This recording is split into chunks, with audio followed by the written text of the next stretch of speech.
Good morning, everybody. Welcome to another episode of the Smashi Business Show. Today is the 1st of October, 2024. It's a very jam-packed month full of events related to business and tech and a lot of exciting things. My name is Hind Al-Dah, and I'm here with my co-host Abdul Majid Awan. Attias Envisions global demand for Las Vegas Sphere, and reality TV star Ryan Serhant joins the Dubai real estate scene. First off, Podeo, which we proudly use for the Smashi Business Show to distribute our podcast. So it's a UAE-based podcast distribution platform. It was actually created in Lebanon, but they moved it to the UAE. And they've raised $5.4 million in the Series A funding round, and they aim to, of course, I think with a lot of with new funding, they aim to expand their operations into Eastern Europe, Latin America, and also to Southeast Asia, because it's actually been doing super well in the Arab region, in the Middle East. So it has grown to a subscriber base of 50 million, capitalizing on high engagement in podcasting, especially in emerging markets. Yeah, so the story, we read that there's nearly 500 million, nearly half a billion listeners for podcasts across the globe. Yeah. Some of the reports have said that. So it's a very good thing that podcast listening is growing. I read somewhere also in the same report that 80% of the people who listen to podcasts say that we listen to the full episode at least. So that's a good thing that they're going through. And podcasts are not short. Some of the podcasts go on for like one and a half hour, 2 hours. It's super surprising because when you talk about social media today, you're always like, oh, people are losing their attention spans and they only need like a few short seconds to get as much information as possible. But with podcasts, people sit down and actually listen to it. I think most of the listeners are from the phone and not on the desktop. So people actually take their time to listen to podcasts and listen to people speak on important topics. And there's, with podcasts, there's obviously a wide variety of different topics that if you're, interested in. So it's Even surprising to me. So I many don't know. business podcasts. We have our own podcast. Yeah. Augustus Media itself has like 20 plus podcasts. Yep. 33 podcasts. My producer has told me the exact number. So we have both 33. in English and Arabic. Yeah, so English, Arabic. So we as a company have 33 podcasts. So imagine the reach that podcasts have. The producer is telling me that we hit more than 1 million listeners on our podcast. Producer. Yeah, so monthly 1 million listeners. Okay, That's so cool. my producer is giving me bits and pieces of information. So that shows you. Yeah, but globally, podcast listenership has surpassed 500 million. And I think that number hopefully will continue to grow.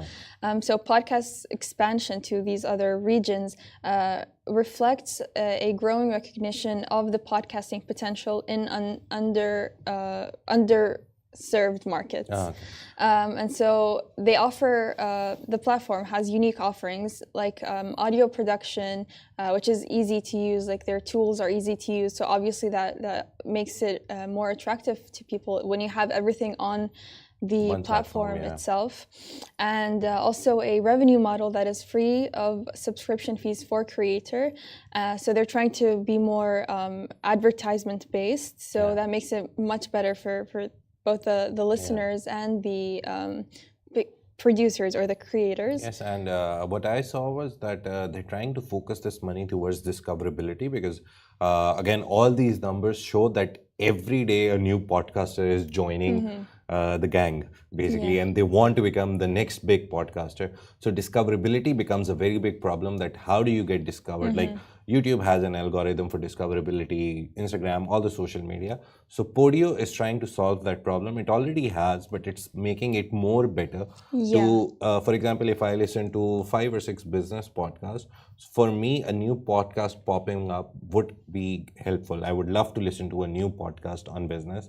Have some fresh perspective from a new person. So all these things, this money is mainly earmarked for discoverability and expansion also. As in said, they're going to new markets. So hopefully, let's see. Podio's plans are big. It is one of the premium products coming out of MENA region, apart from all the other fintech stuff that is usually happening. So yesterday, the CEO, Stefanos Fallaha, was a part of a panel at Podfest, and he was talking about how they're actually using AI to empower creators. So AI is being used for the better. Actually, AI is a bit, it's obviously a big topic across the media landscape, but they're using it for the better. In Podio's case, so just wanted to throw that in there. No, so mainly Podeo has gotten the money, and another thing that again I forgot to mention that this is the biggest Series A funding any podcast platform has received. So this is an achievement in itself. Good job, Podeo. Yeah. That's what we want to say. And let's see where they go from here. Series A funding of 5.4 million for a podcast platform, very big. I think part of their success as well is the fact that they distribute to across all podcast platforms, which makes it much easier for people who create or curate podcasts. And there was like one story, the detailed story that I read on it was on TechCrunch. And there was this small mention that when the blast happened in 2020 in Beirut, there was a I don't exactly remember the chemical, ammonium nitrate. Yeah, so it was hundreds of tons of ammonium nitrate that detonated in a Beirut port warehouse. So a lot of people didn't know what was happening. There was no, because you can't go near the area, obviously. Right. So there was less coverage, and there was unauthentic reports coming out. So people went on to Podeo and shared their stories, shared their well wishes. So that is how Podeo became like a household name. So that is the origin story. Obviously, it's said in the media landscape that bad news sells. But in this case, that bad news gave way for people to have a voice of their own. So people near the area shared their experience of how they felt the tremors. And in turn, Podeo became more well known around the region. Let's move on to our second story. So Richard Attias envisions a global demand for Las Vegas Sphere experience. So Richard Attias is the CEO of the Future Investment Initiative Institute. And in fact, I was reading up about him, and he's like the main man behind the bringing in a lot of these billionaires and CEOs to Saudi Arabia, and he works closely with the Saudi royal family. So even though he's maybe not as well known as but he's still like a strong player. So he discussed potential is the keyword, global interest in replicating the Las Vegas Sphere, which is like an entertainment venue that is literally inside a sphere.